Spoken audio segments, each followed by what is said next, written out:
Hey, everybody. Welcome to another episode of the Exercise Mechanic Podcast. Today, we are talking about the 12 Days of Mythmas, very much on brand with this season. I'm once again joined by the Exercise Mechanic team, Ryan Taylor and Brett Peterson. Gentlemen, thank you so much for being here. What up? Hi. Hi.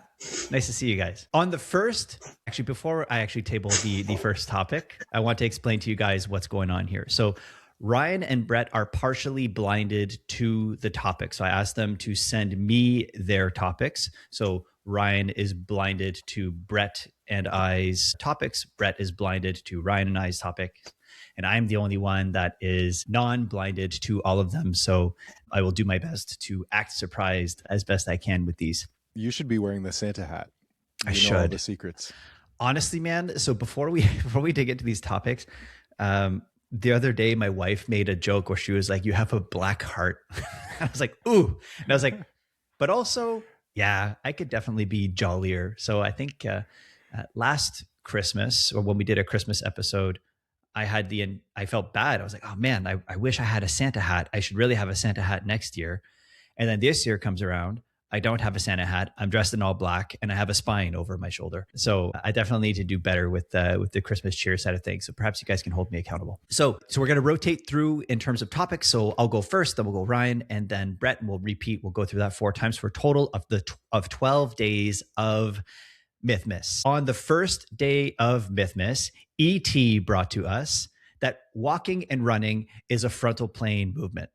Now, if you are in the fitness industry, you have probably been targeted by one of the ads, and I really try to not throw people under the bus, but Dr. Jordan Shallow and Prescript put this out recently in a piece of content, and it's just like, it makes zero sense that walking in frontal plane is a frontal movement, and we're going to talk a little bit about that. But before I give you my thoughts on it, I'd love to hear what you guys think. Is walking and running a frontal plane movement? Team? No. Great. But so one time I was trying to demonstrate to a client this and mentioned how like the opposing arm moves forward as, you know, the leg.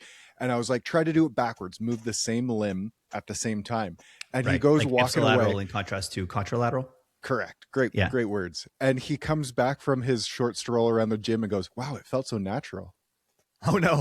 That was not the point I was trying to make, but okay. Yeah. Wah, wah, right? You're like trying to lob yourself up for an easy home run and then it flops. Those are never fun. Ryan?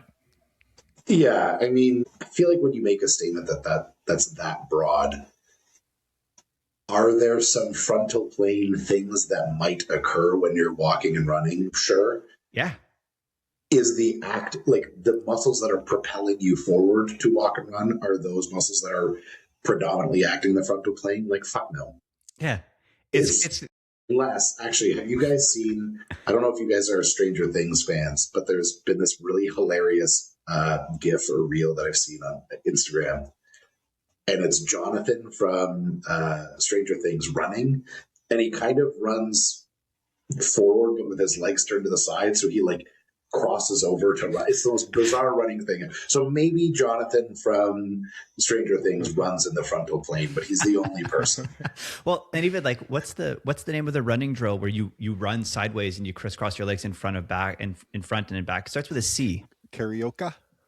Yeah, sure. So there's more frontal plane-ish stuff, and you're moving through like a more broad frontal plane, but it isn't something like it isn't a frontal plane movement. Walking and running occur from a macro perspective in the sagittal plane, and propulsion in the sagittal plane happens because of movement at joints in the sagittal, frontal, and transverse planes. So it's one of those things that's just clickbaity for the sake of being clickbaity and so incredibly false. And every time I see it, drives me nuts.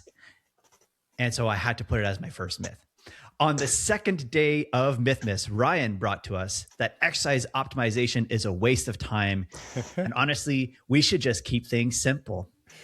Why are we even doing this podcast? Why try to refine your practice, right? 10 push-ups a day is all you need, right? That's it. That's all you need for all goals, for every person. Yeah. Ryan, what do you think about this? Why'd you table this one? It's funny. So my 4 myths, I guess, are all, where's our drinks, our nuanced answers. Yeah. I think this is one of those things, there's been this sort of anti-optimization movement, I guess, over the last couple of years that you've seen online, the anti-science based. And what I'll say, I'll kind of play devil's advocate first, is putting a foam roller up your arm and attaching 3 cuffs and banding your neck and doing weird like, is that great training? Probably not.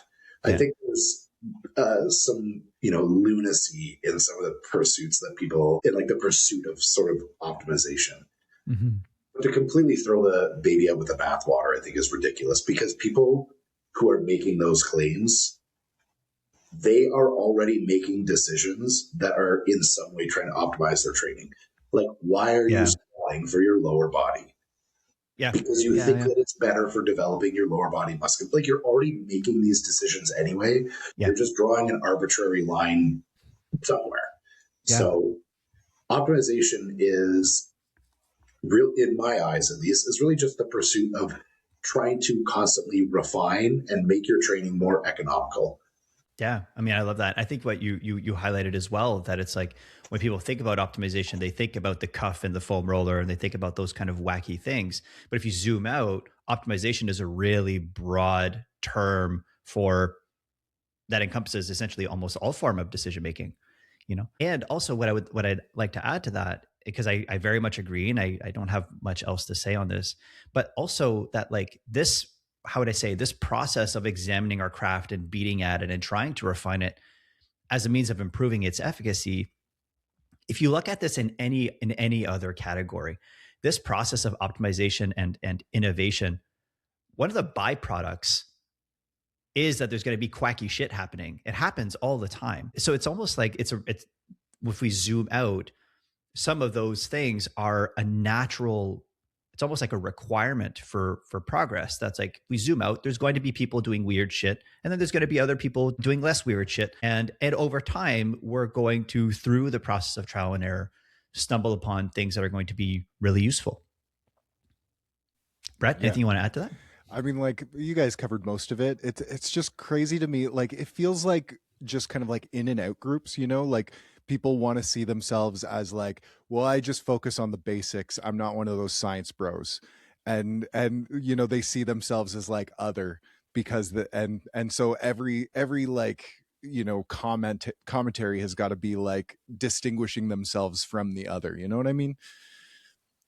For sure. I completely agree with you, Brett. And on that note, that reminds me of, I had read a study, I don't know, maybe a few months ago.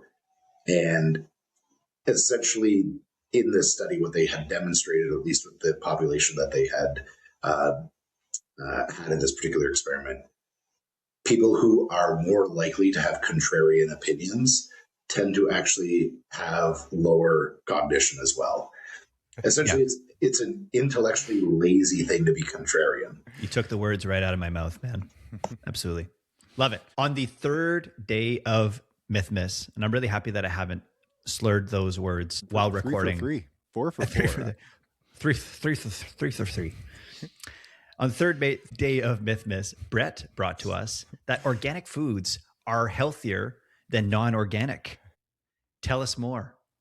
So I just got back from a ski trip with a bunch of 20-year-old athletes. And so I was grilling them, and we were talking a lot about fitness. And a few of these just kind of came up in passing. And one that we hear a lot of is like, organic foods are grown healthier. They're not using pesticides or GMOs. And so they must be better for you. And if you're Canadian, like we are, the protections for organic food are even worse than the US. Like, there are still pesticides. They are still GMO foods. Like, there's just some, regulations on what pesticides they use, but they're not necessarily healthier. And when you look at the research, people who eat all organic are generally not any healthier than people who are still eating a healthy diet, I should say. Yeah, they just have lighter wallets. Right, for sure. Yeah, I think this is one of those things that the all organic crowd sort of falls into the like naturalistic fallacy. Yes, for sure. Things that are natural are inherently better. And you know what? Like, there are berries that you can eat in the woods that are completely healthy, and then you'll die. So I think it's a pretty easy one to debunk just rationally. And as far as I'm aware, as Brett had mentioned, because the protections around organic are quite loose, a lot of the time what you're really just paying for is effectively like the brand of organic, as opposed to foods that are actually better for you. Yeah, the label's green, so it's got to be better. Exactly. I think they've even done studies on this, and they call it greenwashing. Like you're looking at just like you slap a little bit of green on your label and you charge an extra 10% or something like that, and people buy it. There's this assumption that comes with certain colors and associated with organic, etc. Awesome. The GMO thing always gets my goat so much because it's like every food has been genetically modified. Have you never heard that gets my goat, grinds my gears? Is that better? Grinds your gears. Yeah. I mean, I like Get Your Goat. I've just never immediately my mind went to the screaming goat that's been kind of like, in the Taylor Swift song, I mean, I've got a lot of weird old idioms. You just got to jump on the trolley with me and follow along. I'm on that trolley, baby. I'm on that trolley. Every food is genetically modified. Have you ever seen what corn looked like before humans got their hands on it? Like every food has been genetically modified. Like now we're doing it in the labs and it's a little bit quicker than before. But not, it all depends on the goals, right? If your goal is like flavor profiles and nutrients and like getting the most out of your vegetables that way through genetic modification, I think that's a noble goal. I think a lot of the science around it has been just getting more yield out of things and like get things that are like, can stand up to pests and stuff like that, which is good too. And I think as a population, obviously we need higher yields, but at the price of sometimes like some flavor and some nutrient profiles, I think. But I don't think GMO is just like evil for the sake of it. No, for sure. I mean, I think I heard something not long ago where it's like, thanks to a specific kind of rice that was genetically modified to be able to resist either a certain kind of pest or even flooding somewhere in Asia, it meant that like fewer people died. Like a lot of people are still alive, So it is a little bit more nuanced or significantly more nuanced than people think. The only thing I'd add to this, if I may, just like where I could see sometimes, how would I say, people aiming to invest in organic foods as it being a driver of health, is that sometimes one behavior engaging with it is also associated with other behaviors. Like you look at folks who maybe people who tend to eat more organic also engage in more physical activity. Maybe they walk more.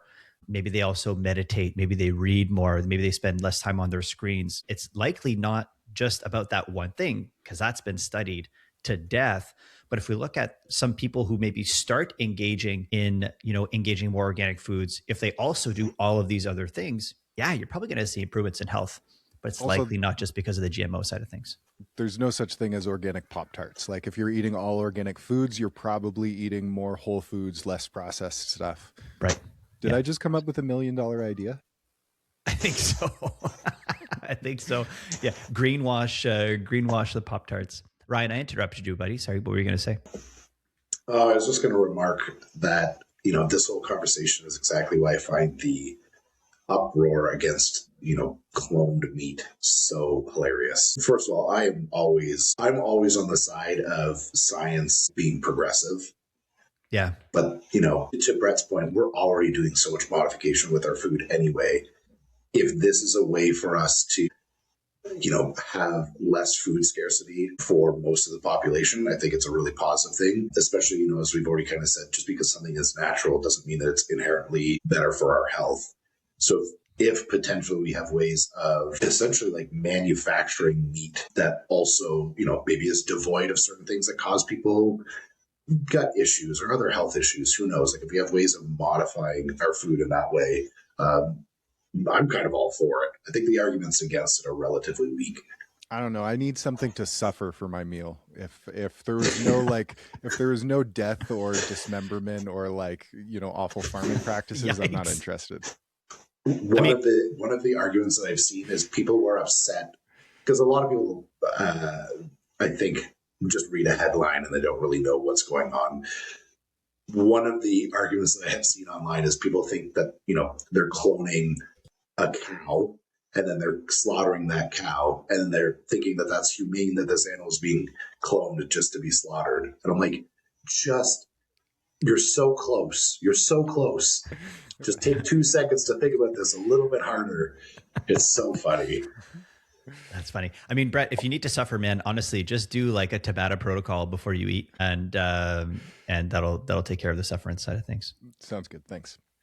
All right. On the 4th day of Mythmas, ET brought to you guys that Peterson step downs train your VMO, and a weak VMO is the driver of knee valgus. Of course, I had to bring in knee valgus when it comes to myths because it drives me nuts. Before I monologue, what do you guys think about single leg step downs targeting the VMO and a weak VMO being the driver of knee valgus?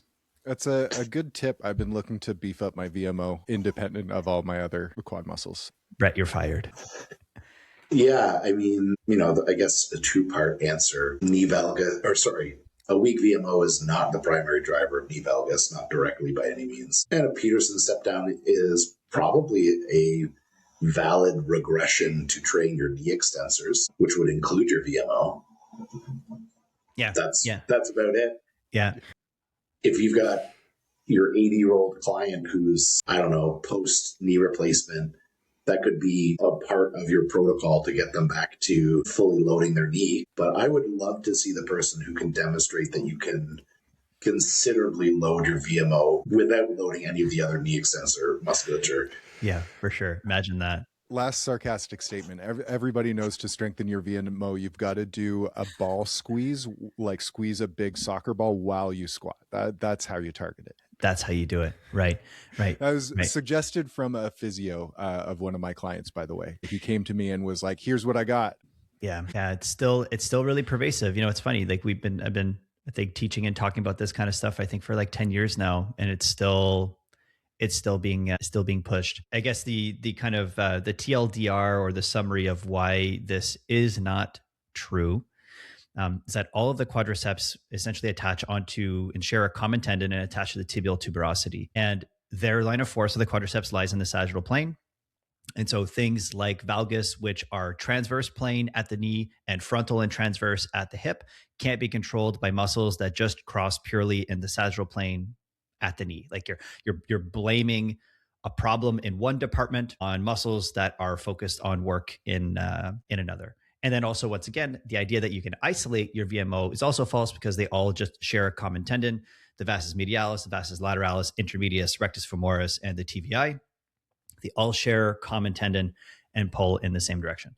If the VMO contracted on its own, it would honestly like contract and, pull your kneecap medially out of the groove.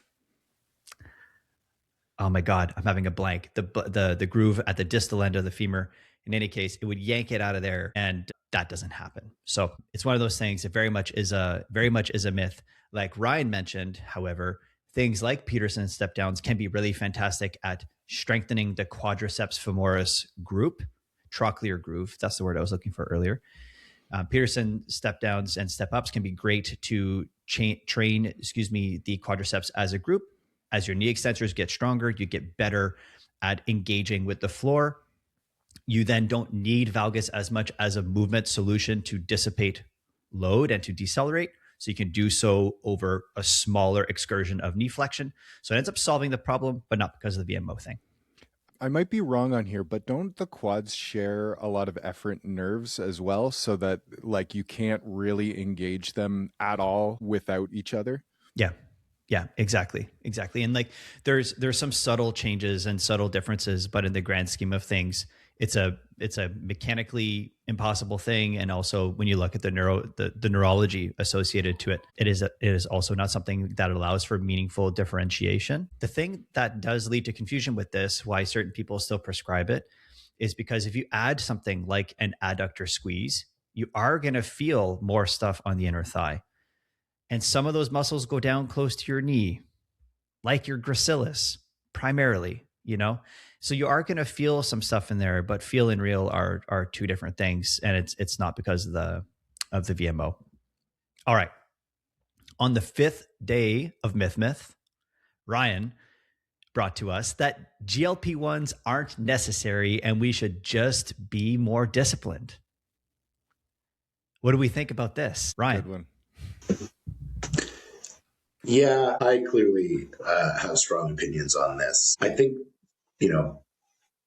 when it comes to the use of GLP-1 medication, I think the analogy that I've used previously is likening it to somebody who has ADHD or some mental health disorder or malady of sorts.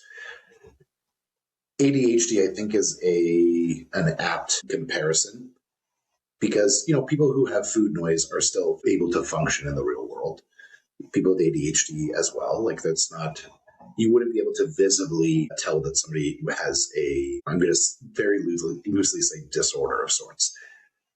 But if you take somebody who has ADHD, they have to live in the world that has been created around them. There are certain structures and institutions that are in place for them, and their mind might not be conducive to that type of structure.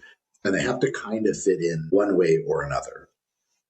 And if they have medication that can allow them to think in a way that eases their life so they can live a happier, more productive life. Very similarly, people, especially who have immense levels of food focus, these are people who, much like ADHD, they can't chew. They don't lack discipline necessarily. They just have more voices in their head telling them to eat stuff and focus on food than maybe the average person. And if those voices are loud enough and persist for long enough, you have to exercise active willpower to ignore them. And I think you have a finite amount of willpower in any given day. And frankly, I think that willpower is probably better used, with your friends and family, producing, work or having creative endeavors, etc. So GLP-1 medications, let's ignore all of the other health benefits. But if we talk about it strictly from a mental standpoint, because there is a percentage of the population that fits into this demographic, if them being on a GLP-1 medication allows them to live their lives in a way that is healthier and more productive, I think that it's a great idea. And you can't just out-willpower or out-discipline that. That's super well said. I love that, Rye.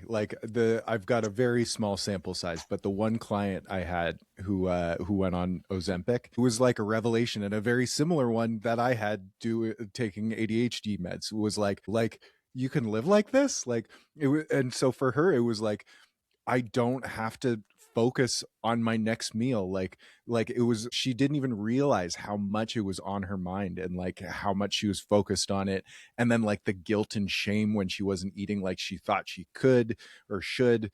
And then it was like a switch flipped, and it was suddenly oh, I can actually think about my work at work and not just what I'm eating for lunch. Yeah. So super helpful for people like that. Mm-hmm.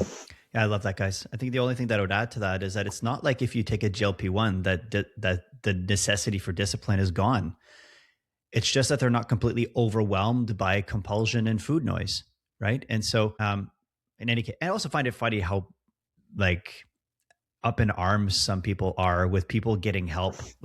Come on, you know what I mean? And like you said, there's such a, I don't know if the right term for this would be double standard, but it's it's so okay in certain contexts with certain challenges, and then in others that are new, of course, I mean, it's generally always like that. People are up in arms and no, just don't do it that way, and they have a philosophical problem with it, I think you in nailed reality, it. it's so similar.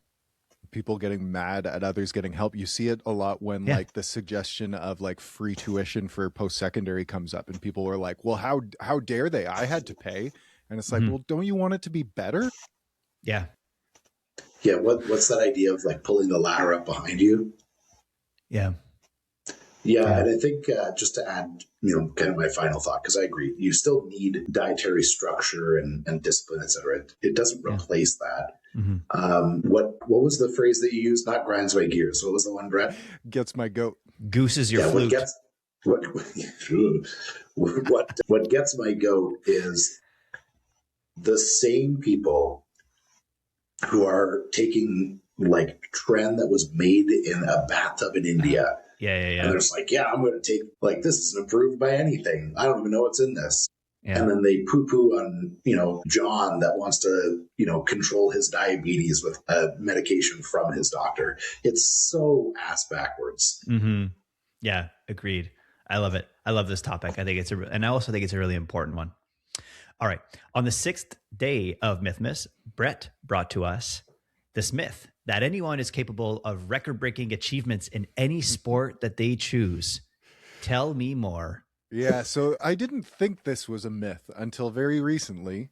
I was speaking with someone who's got a decent amount of experience in the fitness industry. I know this person is a big follower of like Ido Portal and that kind of world.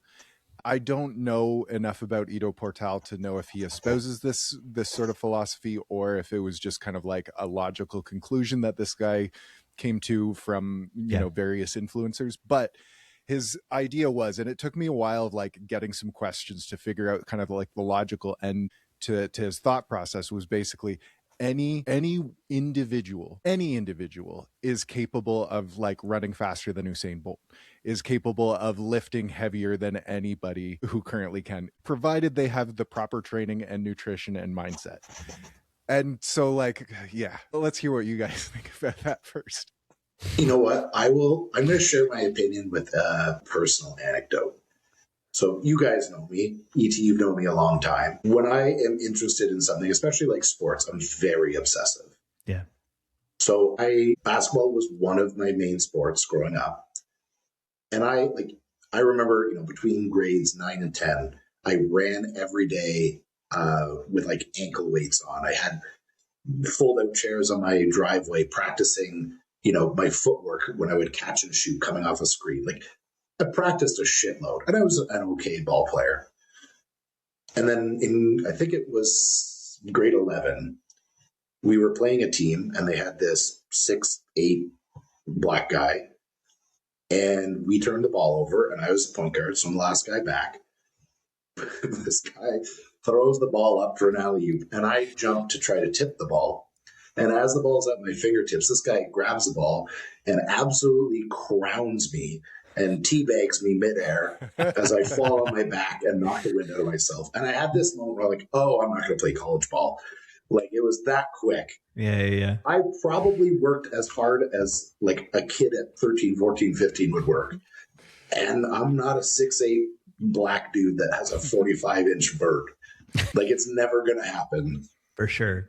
Yeah. I mean, it's not either or. It's not nature or nurture, right? It's nature and nurture. And some folks have predispositions. And also, it's funny, like Brett, your thing that you tabled was anyone is capable of record-breaking achievements in any sport. And my mind goes to extremes, which is like, great. Like, okay, you say this to a paraplegic, right? Like, say this to someone who is, is born with like structural deformities, someone who's born with clubfoot, someone like it is once again, like we talked about before, it is so intellectually lazy.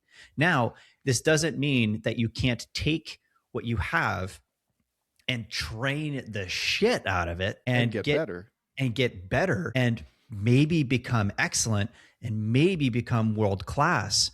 It's very possible, but it's impossible to know where these things are because there's folks who have amazing genetic potential, but have a horrible relationship with failure who don't fucking go anywhere in the world. And so it's I view it as being like a yes and thing in contrast to either or. I think where it comes from is like, so there is incredible amount of variability within populations, within the planet of humans. Mm-hmm. Between these 8 billion people living on this rock, there is an incredible amount of variation. There is less variation within individuals. And that makes sense. Like, I am never going to be a contortionist. I just am not built for it.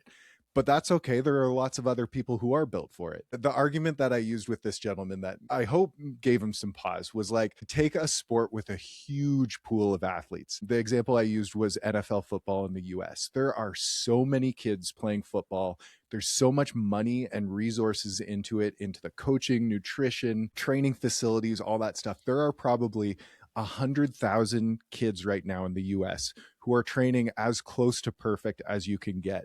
and like maybe 100 of them are going to make it to the NFL at the end of the day, Right. if they're lucky. Like, so like, what do you do with that? Like 199,000 other kids who are never going to make it? Like, did they just not have the right mindset? Was it that like one carrot that they didn't eat? Like, I don't know. Yeah, it kind of falls apart under scrutiny.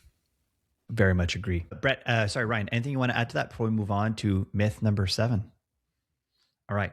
On the 7th day of Mythmas, we're doing not too bad on time. I'm actually pretty stoked. On the 7th day of Mythmas, ET said that it is a myth that you must press in the scapular plane to minimize injury risk at the shoulder, i.e., to avoid excessive hyperextension. What are your thoughts on the scapular plane as a necessity to minimize injury risk? Team. I think I take issue with the word necessity. Describe the scapular plane for me. Yeah, so it's essentially, you think of like where the glenoid is facing in space. And a lot of people, the issue with this is a lot of people view the scapular plane as being a fixed plane. They view it as being essentially 30 degrees from frontal. So if you put your arms straight out to your side, you may not be able to see me, but arms straight out to the side and then angle it forward at like 30-ish degrees. People would say that that's a scapular plane, and that's the plane you should be doing your lateral raises in. That's the plane you should be doing your presses in, because it's quote unquote more neutral for the shoulder, and minimizes excess extension. Yeah, I think one of the things, so to your point here, if you're doing, because you said specifically pressing, yeah? Yeah. So one of the things when you're pressing, like if we look at a horizontal press, your scapula aren't static. Yeah. So the quote unquote scapular plane is dynamic throughout that movement. Well said. I also I don't take any issue with people training in the scapular plane. I think it's fine. But I think this is again one of those things are, majoring in the minors a little bit here. You're not going to get shoulder cancer if you're 5 degrees off from the scapular plane. And the problem is as soon as you move 2 inches, the scapular plane is different anyway. So I think it's just you're chasing a moving target that you're never going to hit. Also, isn't as the movement progresses, the forces on that scapular plane are going to change entirely, right? Like as your joint moves through a full range of motion. So like, yeah, the joint it might be aligned with the scapular plane, but like the forces aren't. So like, what I don't know. I'm just so confused by this. Mm-hmm. Yeah. So, I mean, the way that it's generally positioned is like if you bring your arms back all the way back to this place where you're in full horizontal abduction and the shoulder externally rotated. The thought that I've heard many times from course providers is that you are an excessive extension of the shoulder in that position. And so first off, it's the wrong name for that joint position, which bothers me. It's horizontal abduction, not extension. But then also what they fail to acknowledge is that as you move your arm, the scapula moves with the humerus. There's a dance, scapulohumeral rhythm. This is a thing. So as you bring your arm a little bit more in front, that's going to be coupled with scapular protraction. And you could even say, a little bit of like upward rotation. As you bring your arm back, that's going to be coupled with scapular retraction and also downward rotation. And so, if you're pressing with your elbows and let's say with your humerus moving in the frontal plane, it's very likely that the frontal plane and the scapular plane are aligned in that position. It's possible that they're not, but it's also possible that it is. So once again, there's an issue there. And the other thing is to essentially say that scapular plane is safer than other positions, because that just doesn't seem to be true. Like if you're in this position and you push your arm back into like more external rotation and more horizontal abduction than you have, yeah, sure, that could be a problem. But that applies to any joint in the body. It's not something that's specific to the shoulder. And when you're doing a shoulder press, it's pushing you down, not back. It's not pushing you into danger at all. So there's just like tons of holes in it. The key thing here is to just find a position that's comfortable for you or your clients to do shoulder pressing in, and gradually increase loading. It's the same principle, regardless of if you're doing it in the scapular plane or not. And honestly, just like lean into like just whatever works for the person. What are they comfortable with? And what can you progress over time that has a long runway? But yeah, I wouldn't obsess over the scapular plane, but it's also not a bad thing. Like you said, Rye, I think that's a good thing to highlight. Anything you guys want to add to that? No, great. All right. No, man, you nailed that. Sick. On the 8th day of Mythmas, Ryan said that it is a myth that the carnivore diet is the best diet. Tell me more. Curious Brett's thoughts on this. So I had a thought about this a long time ago, was that like, if you can source like wild game that's eating a varied diet and you're eating almost every part of that wild game that is healthy, like no like polar bear livers or anything like that, polar bear livers have like an excessive amount of vitamin A and will kill you. Okay, I was like, this Didn't is know oddly that. specific. It was in a podcast I ADHD's was coming listening through. to about like Henry Hudson, and like a bunch of his crew died because they ate polar bear liver. It's fresh on my mind. Love it. But yeah, if like you can eat all of the organ meat and you're getting a full nutrition profile, I think it can be healthy. But like calling it the best diet is a bridge too far. How's that idiom? Nice. It's pretty good. Yeah. No, I mean, I think I would agree with the fact that this is a myth. I think that we need to consider adherence. We need to consider what's available for, various populations. It's possible that people just can't live off of that kind of diet because it's just not available. It's possible that people have, digestive or gastric constraints to being able to consume that much protein and that much fat. Like I mentioned, there's the adherence piece. Like you could have something that's the best diet on paper, but if you can't adhere to it and you rebound by eating, just an obscene amount of Cinnamon Toast Crunch consistently and binge eating Cinnamon Toast Crunch, it's probably not going to be net positive. You know what I mean? So it's definitely more nuanced than people think. But Ryan, I'd be curious to hear your thoughts. Why did you table this one? Before you did you ask me specifically first because you watched me eat 2 pounds of salad at ET's house? No, good point. Well, actually, I think what Brett said is a good segue to my answer. And, like all of the myths that I tabled, we got a special guest here today. Hey, buddy. Thought he Welcome was to the gonna yell show. into the mic. That's fun. Yeah, like all of the myths that I've sort of tabled today, I think that there's a middle ground. So once again, like, are there elements to the carnivore diet that I think are probably beneficial for people? Absolutely. But I think what you'll see often, and I think this is one of the biggest human mistake that people make from a logic standpoint is confusing like causal relationships. So, somebody will have some kind of dietary intervention, say they do the carnivore diet, they lose a bunch of weight, all of their health markers improve, and then therefore they think the carnivore diet is this special diet. Mm-hmm. In reality, they had structured eating. They clearly, if they're doing the carnivore diet, consumed a much higher amount of protein than they probably have ever had before. So they likely saw body composition changes as a result of that. They very likely ate in a calorie deficit, which therefore meant they lost weight. And we know that obesity in particular is going to make almost all health markers worse, especially over time. So they absolutely probably had a positive response. I think that once you get kind of past, to be honest, the higher protein and then potentially the reduction in calories, I think there's a lot of ways in which the carnivore diet falls short. To me, the two biggest things predominantly, first and foremost, is just the lack of fiber. So ET had already, alluded to potential gut issues. The lack of fiber being one of the things that could contribute to that, especially, people commonly will have constipation with it. Mm-hmm. And we also know the link to higher consumption of fiber and reductions in congestive heart failure.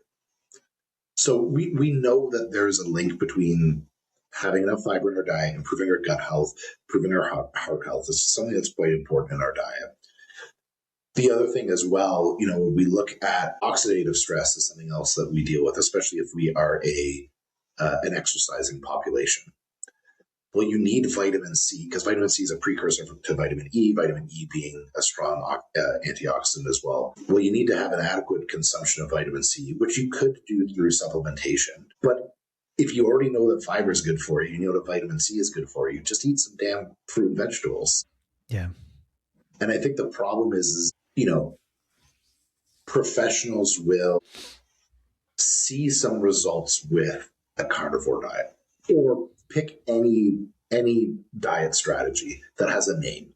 Mm-hmm. And the problem is they generate business from this. And then there becomes this kind of sunken cost fallacy of they become, the carnivore guy or the intermittent fasting guy or the pick whichever thing you want. And then the problem is that becomes a very difficult hole to sort of dig yourself out of. So ultimately, carnivore diet, things that I think are beneficial from it, but no, it is not the best diet out there. For sure. I mean, it's just a tool, right? But what does Owen think about this? Yeah, I was going to ask our fourth expert here. We have a guest, Owen. What does Owen think of the carnivore diet? Do you think we should eat only meat? No. Do you Let's go, Owen. Do you like to eat vegetables and Happy Smiles and bread? Yes. Do you think that's healthy? Yes. What do you think the best food in the world is? No pressure. Big question. I don't know. What about cookies? Are they the best food in the world? No. What about Pizza? Macaroni and cheese. macaroni and cheese?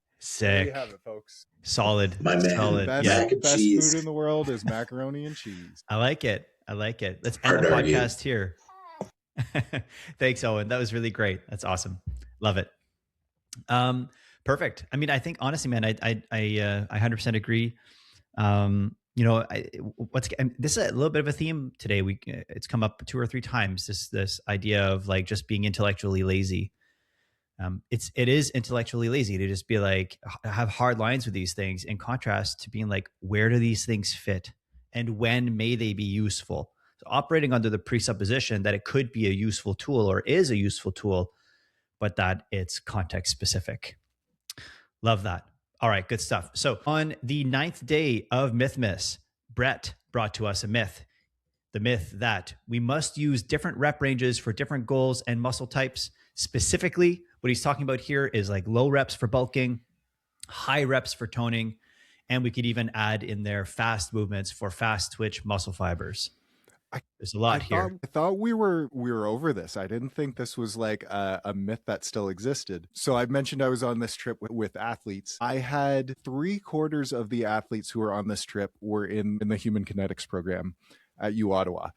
They're in first and second year, all of those students. So like maybe they haven't learned this yet, but this came from one of them, was that, hey, I heard that if you lift low reps, heavy weights, you're going to gain bulkier muscles, and then higher reps is like you're like toned and lean muscles. Right. Yeah. Right. Yeah. So we have like a muscle building zone, and then it moves to like, some people would even say like the power zone perhaps. And then after that, it's the tone zone. Actually, it was more than that. It was like, if you want like particularly like bigger, bulkier muscles, but like the type of muscle that you're growing, like it could be like more dense if you're like lifting at certain rep ranges versus like, long and lean kind of thing. Like it wasn't just like the size and like what is kind of like an ideal. It was like the quality of muscle is different depending on how you're lifting. I think, Ryan, you might be able to speak to this more, but you might be alluding a little bit to this, what people used to talk a lot about back in the day of like myofibrillar versus sarcoplasmic hypertrophy. I was about to say that. And it seems like the notion of sarcoplasmic hypertrophy has been relatively debunked, I believe, if I'm not mistaken, and that it's essentially just all myofibrillar. And you also get a pump depending on the amount of work and metabolites that they build up within the cells. I don't know, Ryan, you're probably able to speak to this better than I could. Yeah, I have a few thoughts on this. If I'm making a generous assumption about the students, I was going to speak about what ET had just mentioned. So myofibrillar hypertrophy versus the sarcoplasmic hypertrophy. To ET's point, essentially, like you have muscle fibers, and they either get bigger or they get smaller. Even I think I've seen very recently, because there's been some talk about something called hyperplasia, which is like a multiplication of muscle cells. That seems to be incredibly rare, if not like impossible in humans. But again, more research is likely needed there. So really, we're looking at one type of hypertrophy. To, as I said, have a generous assumption about the students. If you're doing higher rep work, you're likely going to have a greater degree of cell swelling. So you'll have more fluid in those tissues, which obviously is going to have a slightly different visual appearance to the naked eye. But it does not mean that there's an increase in the size of the actual muscle fibers. The other thing, the two things I wanted to bring up when we're looking at, because you had mentioned, I think, was it rep speed and then rep ranges as well? There was a lot here, but essentially what I had written down is that we must use different rep ranges for like different goals and muscle types. So low reps for bulk, high reps for tone, and then also faster movements for fast twitch, stuff like that. Cool. Yeah. So to speak about those two things. So the first thing, there's a pretty highly regarded study out of Brad Schoenfeld's lab, who, for people that don't know, Brad Schoenfeld is probably the godfather of, exercise science research in the 20th and 21st century. Specifically with hypertrophy. With hypertrophy. So there's a well-cited study, it's now a few years old, where I believe they approximated the reps from failure, and they looked at rep ranges between 50 to 30 reps and saw essentially the same hypertrophy results. So the rep range itself doesn't really matter when it comes to hypertrophy, so long as you have a proficient level, and frankly, the rep ranges then just become a conversation of practicality and then preference.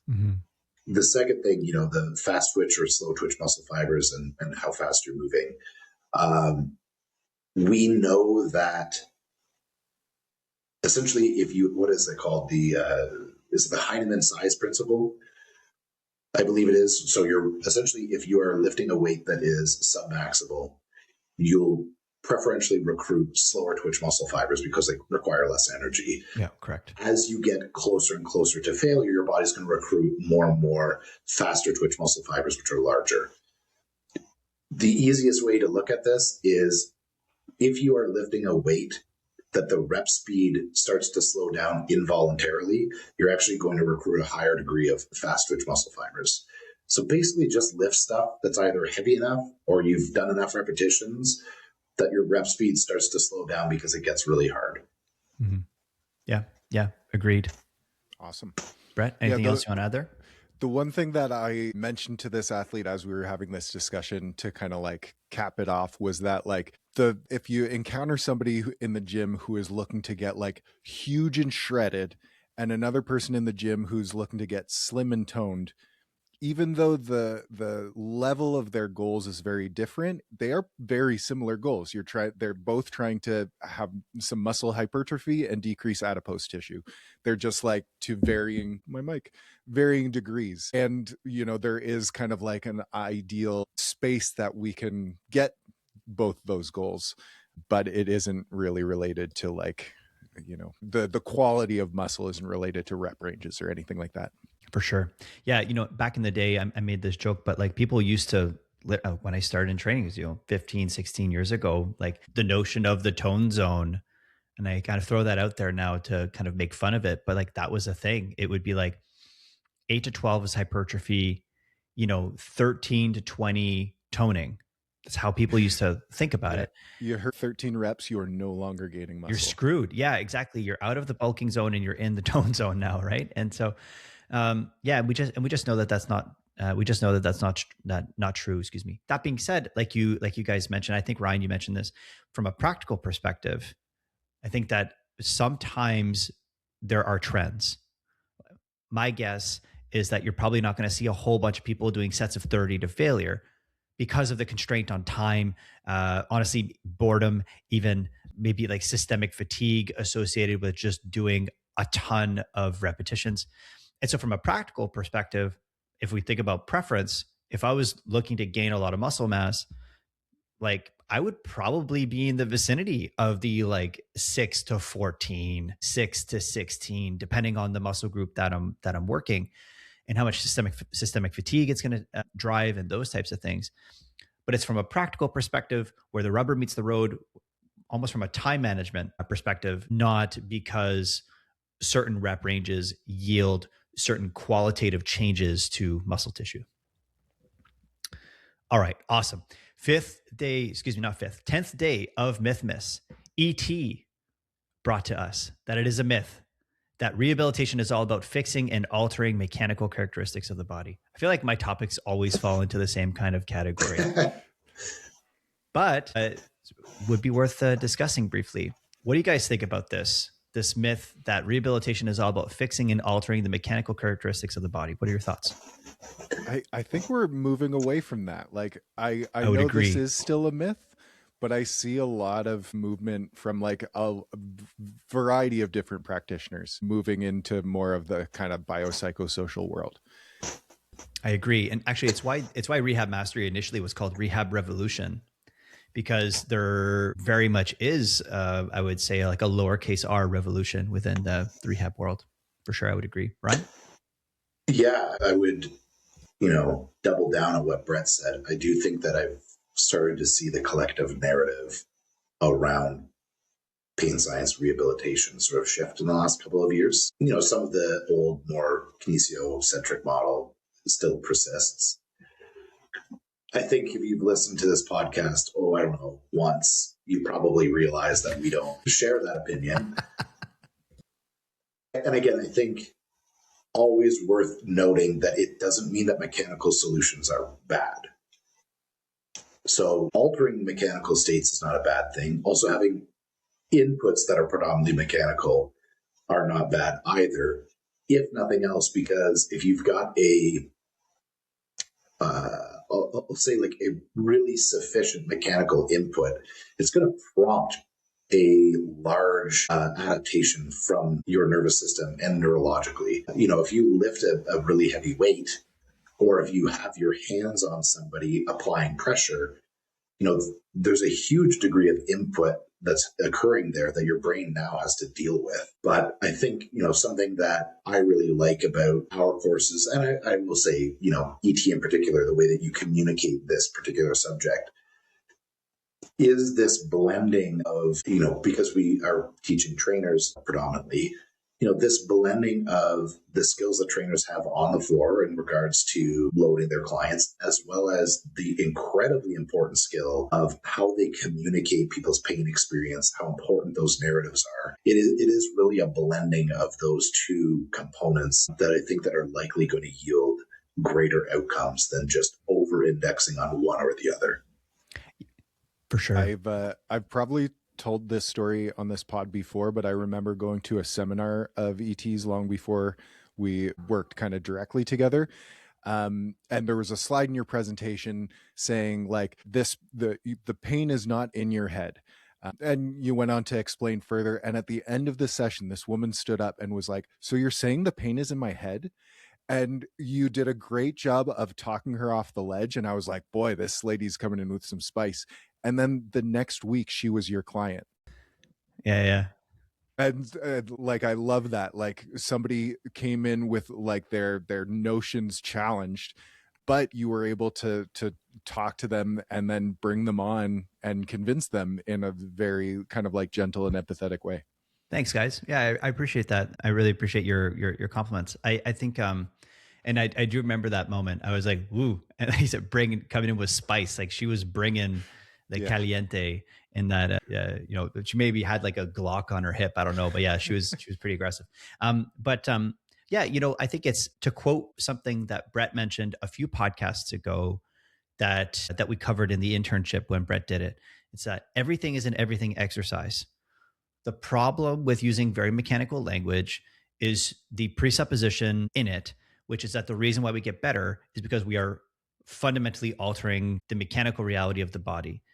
And that just doesn't seem to be true, because in the literature where they look at changing kinematics, so how the body moves in space, we don't see the causal changes and reductions in pain. We just don't see it. In fact, we tend to see it across the board, whether or not kinematics change or not, which is really fascinating. And so what it kind of sheds light on is that, how would I say, that pain isn't something that has a causal link with mechanics, which is a great news for fitness professionals, which means we have a whole bunch of tools available at our disposal. It also, like you mentioned, Ryan, language that isn't purely mechanical also tends to be less fragile. So instead of people viewing themselves like a car that has a busted alternator that needs to get fixed or that they need to come in for an alignment, They can, and so it's not about someone fixing them externally. It's like, well, they have more agency in their care. They can back things off. They can just change the stressors to give their body a little bit of a break. In fact, for those that are listening, a really good example of this is if you stood in quote unquote perfect military posture all day, like not even, actually, let's back up. Let's say if you did it for a minute, that might feel fine. But if I forced you to stand in perfect military posture for 5 minutes, 10 minutes, half an hour, gun to your head, 5 hours, stand in perfect military posture, or else you would hurt. Your body wouldn't like that. And the thing that would be therapeutic for you would be spinal flexion, And then on the flip side, if you're just in, let's say spinal flexion for 30 seconds, probably not a big deal. But if you're hanging there for hours and hours on end, it might be therapeutic to stand in this kind of perfect military posture. And so the body likes variety, and we can alter the mechanics in terms of how people are moving, et cetera, externally as a means of driving variation and rotating the stressors.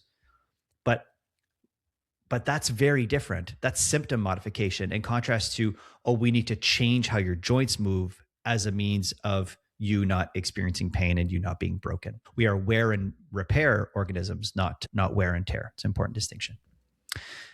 All right, good stuff. Myth 11 of 12. We are almost there. On the 11th day of Mythmas, Ryan said that it is a myth that anabolics do the work for you and make muscle gain easy. Let's put it that way. Why is this a myth? Because big people do take anabolics. Let's talk about this. So I have seen a piece of literature. I don't know how accurate it was, tracking folks that did anabolics and lifted, did anabolics and did not lift, lifted without, and control group did not lift without. And the folks with anabolics had more muscle mass than those who lifted but did not take anabolics. Is that accurate? That is accurate. So it does make it easier. Yeah. Mm-hmm. Yeah. And I think that, using some rationalism here, ultimately, I think, our best conclusions are achieved with rationalism and empiricism, but can use a little bit of reason here. There's a reason why bodybuilders and powerlifters, and let's be honest here, top level athletes across any sport are using performance enhancing drugs, namely anabolic androgen steroids. They work. Mm-hmm. Again, I'll kind of speak on the side that sort of is pro myth, I guess, which is, so that particular study, I can't remember the name of the researchers who did it, but to Brett's point, I believe the group that had the second highest change in muscle mass was the group that took anabolic steroids, and it was just testosterone. So they took testosterone and they didn't work out, and they gained more muscle than the group that worked out and didn't. Something that's important to distinguish with this group, though, is what they measured was fat-free mass. So that's not necessarily just muscle tissue.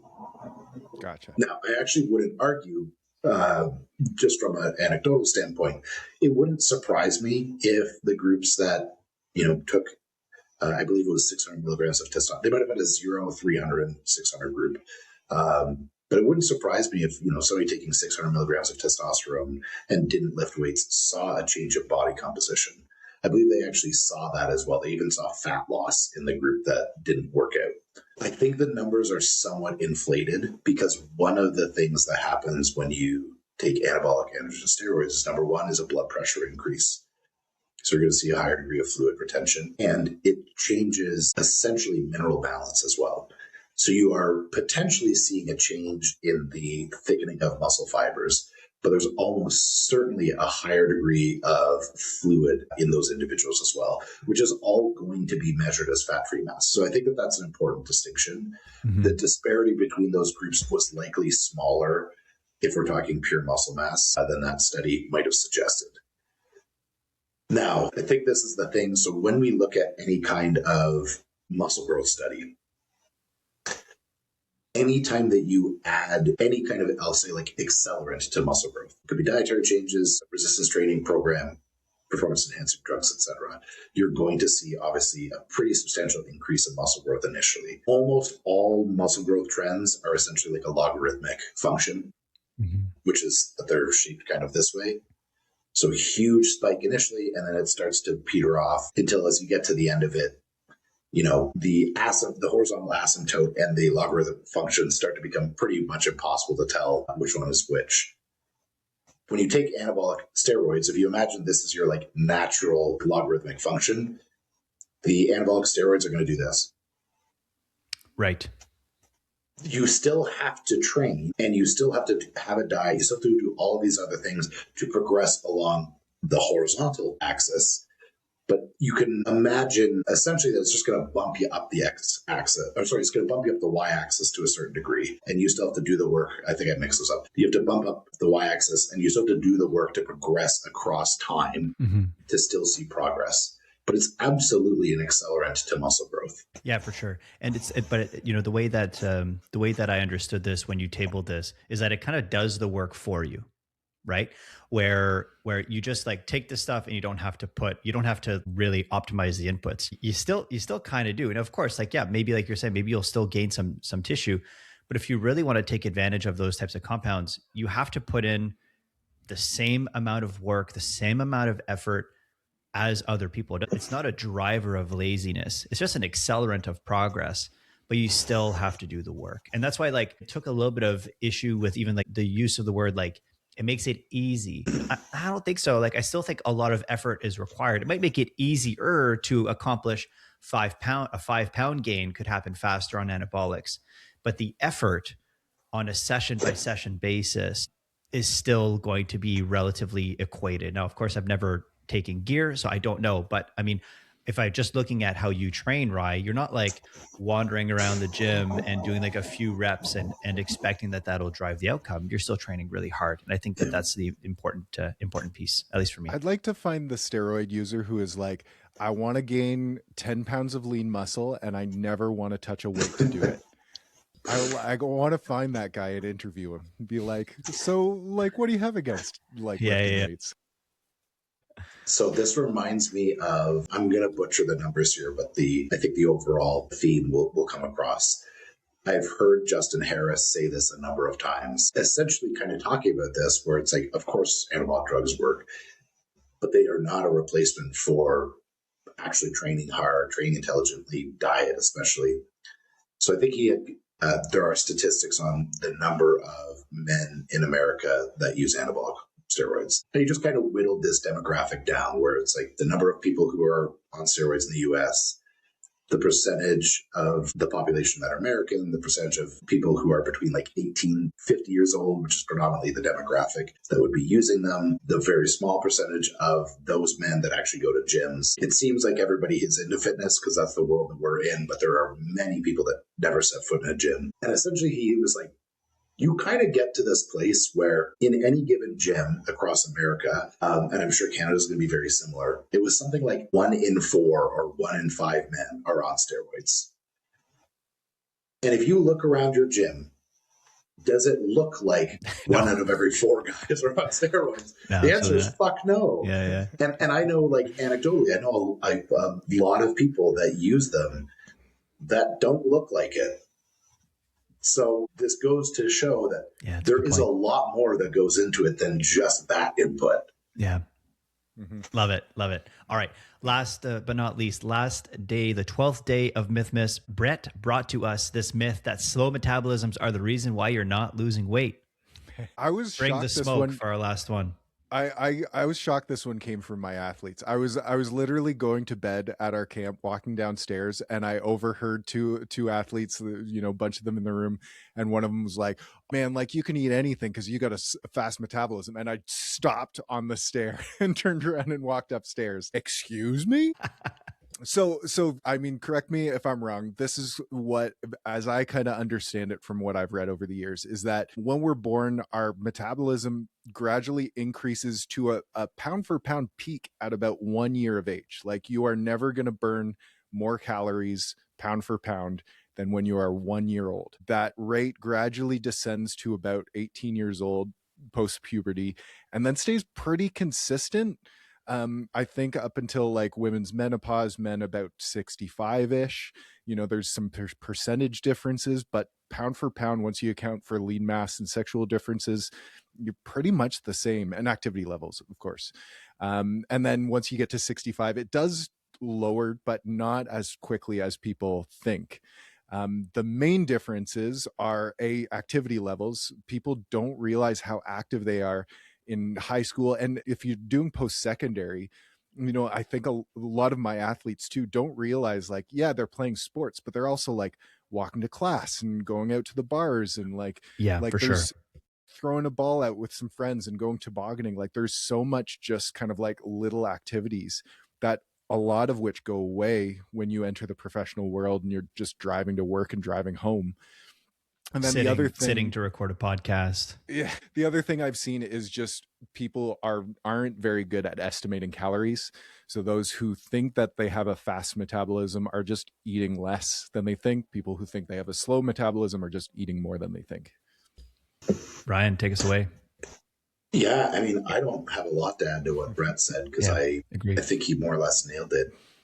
I think that what people don't realize is number one, actually from a calorie standpoint, the actual difference between metabolism, as Brett had alluded to, once you account for activity and muscle mass, the variation from person to person is very small.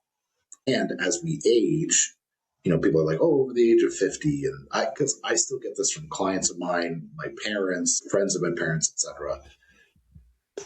The change in metabolism is so small. It's like a snack. Mm-hmm. It's like you grabbed 2 cookies. That's essentially the equivalent change in your metabolism at most. And I believe there was a study, seen it communicated by Lane Norton, but I don't believe it came from him. And it looked at people's estimation of activity and caloric intake. And essentially what they found was people were about 50%, they consumed 50% more calories than they estimated, and they did about 50% less activity than they estimated. Mm-hmm. So you end up with this net difference of literally people have 100% swing in what their net balance of calories are on a day-to-day basis. Mm-hmm. And, like I sit way more now that I'm not a personal trainer walking 12,000 steps a day. People snack more as they age. Like all of these little things add up. And I think what people believe to be changes in metabolism are really just changes in behavior. Yeah, bingo. Yeah, love that. I really don't have much else to add other than perhaps just the angle that it's actually a really good thing that it's not because it's your metabolism, right? Like if it was that you were being victimized by the genetic gods and they were choosing to slow down your metabolism at a certain age, you'd be kind of screwed and there'd be less that you could do about it. But if we accept to swallow the hard pill, which is that's like, yeah, it's because of behavior, and in many ways it's kind of your fault, in the sense that it's like it is of your doing. And the good news, the extension of that, is that because that seems to be true, there's a lot that you can do about it. And so it's actually, perhaps for some people they might view it as being a little bit paradoxical, but it's actually an optimistic narrative that it fundamentally boils down more so to behavior